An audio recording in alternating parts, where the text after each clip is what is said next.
It's really over. I promised myself I wouldn't cry, but...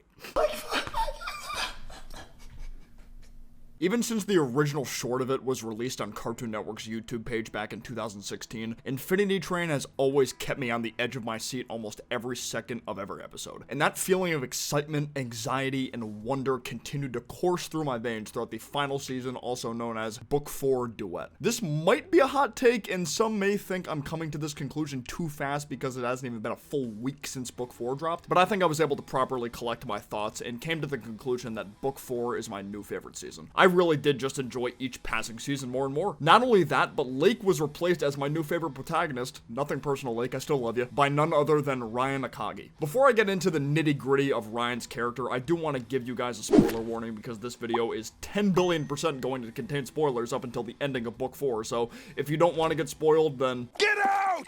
Everybody get out! You're spoiling me moments! Train to nowhere, train to nowhere. At least you're there. I'd like to start with the origins of Ryan's character first. Ryan was named after Ryan Peckin, an Infinity Train storyboard artist who worked on both Book 1 and 2. After Book 2, Ryan left the Infinity Train team to serve as the supervising director for another Cartoon Network-owned show, Summer Camp Island. Also, Ryan's grown-up design may be loosely based off of how his voice actor, Sakai Murashige, looks. Both of them are of Japanese descent, wear similar glasses frames, and have fairly long dark hair. It's probably just a coincidence, but it's still interesting to think about. Ryan Akagi was born in Powell Lake, British Columbia, Canada, on the same day as his best friend Mingi Park. Considering Amelia was likely in her late 20s or early 30s when Ryan and Min arrived on the train, I think it's safe to assume Ryan was born in either the late 1970s or early 1980s. No later than 1985, but probably no earlier than 1975. And I'm going off the basis that Book 3 took place in the year 2020 or 2021, sometime around there. Right from the first scene, we're able to get a glimpse of how Ryan's father acts compared to Min's father. Min is the first child and ends up being the only child of the Park family, which foreshadows how his parents are going to expect more highly from him, whereas Ryan is the third child to his family and his father's joking about how Mr. Park is lucky he only has one child to deal with. What seemed like a harmless joke at the time also foreshadowed Ryan's family life. His family didn't seem involved in his life at all. It's definitely tough to deal with when it feels like your family doesn't pay attention to you. Adding on to this, based on the sizes of Ryan's siblings, he seems to be the absolute middle child, having 2 older sisters and 2 younger brothers. I can't personally relate to being the middle child in a family because I'm the oldest, but I've had friends growing up tell me that being the middle child has sucked for them at times when growing up. Not feeling like you're getting enough attention from your parents as your younger or even older siblings do. Although no words were spoken from his family members during his backyard concert with Min, the actions from his family members spoke much louder. Neither of his parents paid any attention to their son singing, and his siblings didn't really seem to care either. I know it's a very kiddie song, but you can tell just how excited little Ryan was to put on this show for his family and friends. He and Min even made individual flyers for every single person at the barbecue. It wasn't until making eye contact with Min again that gave him the confidence to keep singing the song. It's possible Ryan's love for music / wanting to become a famous musician stemmed from the lack of attention he was given from his family growing up. I don't think it's too far-fetched to think someone who wasn't given enough parental attention as a child would want a career where all eyes would be on him 24/7 if he's good enough. I don't think that's the sole reason he's so passionate about music, but I think that's at least part of it. Ryan's passion for music would continue to grow even greater during his middle school years when he thought of the plan to go on tour all over Canada and eventually play shows in New York City with Min by his side. In fact, Ryan was so ready to go on tour as soon as possible that he dropped a bomb on Min that they're about to leave for tour next week. This was also right before they were going to perform for their school's talent show, so the pressure Min felt was probably amplified even more off that. All of Infinity Train's protagonists have core flaws to them, especially before they get on the train. One of Ryan's core flaws is he never takes a step back to properly plan things out. He just loves to rush things. If he sets his mind to something, he wants to be able to do it as soon as humanly possible, even if it means using unconventional methods to do so. School is no longer holding him back, so hey, might as well get started sooner rather than later, right? Even though they talked about doing this tour for years, to not give Min any kind of heads up and tell him, yeah, go pack your shit on such short notice was pretty selfish, not gonna lie. Ryan was too blinded by his dreams at the time, though. What Min-gi did wasn't much better, though. He just ran out of the school when Ryan wasn't even paying attention, leaving him on the stage all by himself. To me, it seemed like before they were even about to graduate, they were starting to drift apart a little, but this was the straw that broke the camel's back. For a while, Ryan did go on tour by himself, and it seemed like he was enjoying it as much as possible, but eventually seemed to be getting less and less noteworthy gigs and was constantly jumping from relationship to relationship. It got so bad, he started playing at random house parties where nobody paid attention to him again. Not really the main focus for this video, but I wonder why he couldn't keep a relationship with another woman, huh? Wink, wink, nudge, nudge. With his solo career feeling emptier by the minute, he decides to return to where he grew up to more or less reconcile with Min since they haven't seen each other since the night of that talent show. Ryan realizes how much Min's life has changed and doesn't think any of these changes are good for him. Shift manager at a Humpty Dumpty themed restaurant. Yeah, I'll take the King's Horses and King's Men special extra sauce. Finance major with an emphasis on risk assessment. Ryan continues to show his flaw of moving too fast once again by trying to force Min to come with him to New York this time. It was his way of trying to give him a second chance in a sense, but like, you ran off with his keys, dog. He didn't have much of a choice this time. This is where his journey on the train will begin.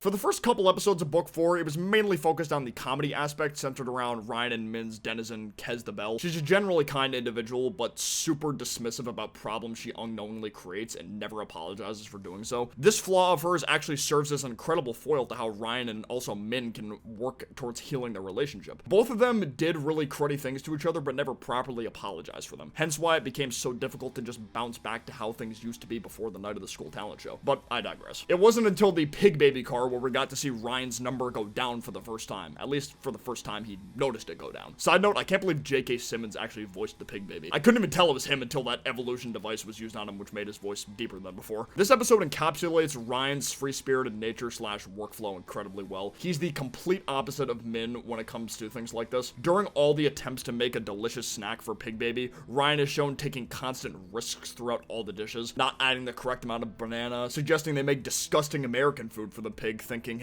he'll enjoy it anyway. All of these scenes were a great way to mirror how Ryan likely acted during all the times he did and didn't see him throughout his life growing up, doing what makes him feel good regardless of what others think. The sad reality is you can't go through life efficiently having that kind of mindset 24/7. You need compromise sometimes, especially when it involves close friends or partners, which Ryan eventually did in this episode. You know, after too many failed attempts, he compromised with Min to make brownies by the book. Ryan didn't even mind having to go about it this way either, hence why his number went down. It was genuine emotional progress. Unfortunately, this progress was taken back shortly after due to Min believing Ryan was the sole reason both of them were on the train. Min would belittle him nonstop for the entire next episode, which led Ryan to act even more free-spirited than before while in the Astro Q car, trying every possible way to get into the club besides the way Min thinks it's supposed to be done. What I really liked about this car is how its purpose served as somewhat of a polar opposite to the Pig Baby car. In that car, they needed to take it one step at a time and play it by the book, whereas this car taking a big creative risk was the key. You saw all those corpses, waiting in line and following the signs wasn't enough. I want to go back to the no apology point I mentioned earlier with Kez too, because in this episode, Min's able to see his number go down for the first time, but it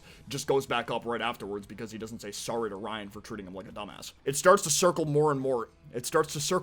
Each episode. If you blatantly fuck up in a relationship, you owe it to your best friend slash partner to give them a proper apology. Ryan having to go through being left by Min again on stage in this next episode definitely resurfaced some ugly feelings in the moment he looked at the crowd. It's that really uncomfortable feeling of isolation. The first incident caused them to go without contact for months because they never properly resolved the issue. So having the same thing happen again before the first time incident had been properly resolved had to have hurt quite a bit. He did console him in the bathroom though, showing he'd be there for him in the moment. Ryan and Min's discussion in the bathroom perfectly projected one of the core themes Book 4 was going for, which was artistic endeavors versus the reality of creativity. Ryan representing artistic endeavors with Min being the creative reality check. Considering the time period this is taking place in, having a dual band of a Japanese man and a Korean man become successful in the 80s would be incredibly hard. Even if they were white, for instance, becoming a famous musician is still super hard. You know, there's a lot of luck involved in right place, right time kind of thing. These societal drawbacks meant nothing to Ryan though, which I found amazing. The band YMO that he referenced in this episode is actually a real band too. I checked out the song Behind the Mask and it's actually pretty solid. I'll link it in the description for anybody who wants to listen. Now let's discuss Ryan getting his exit but not taking it in the art gallery car. This was probably my favorite episode in the whole book. Even though he was going at it with Min for the majority of this episode, when push came to shove between getting his exit or staying on the train to help Min, he knew helping Min was the right decision. In the train's eyes, Ryan saying he wasn't going to leave Min was enough for it, because Ryan genuinely meant it. The train, of course, didn't know how dire the situation was, though. Min would have been stuck in the car forever, or potentially killed by the hand monster if he didn't figure out how to access the door. Sadly, in Min's eyes, it seemed like Ryan did leave him for dead because sound couldn't travel through the door, and it could only be seen from the outside in. So Ryan could see Min, but Min couldn't see Ryan. The apology issue resurfaces again with Ryan not apologizing this time, failing to communicate his feelings properly with Min. Compromise isn't the only thing required to keep a relationship strong. It's proper communication in general with your partner, which is the other core theme for Infinity Train Book 4. Min thinking Ryan has had the easy life compared to him was a great way to get him to open up about how his life had been just as stressful as Min's, which brings back my point about Ryan's parents being neglectful. And I mean the kind of neglect where they just let Ryan do what he wants and aren't involved in his life at all because they don't have the time or don't care enough. The line where he said, "Nobody cares about me unless I'm doing something."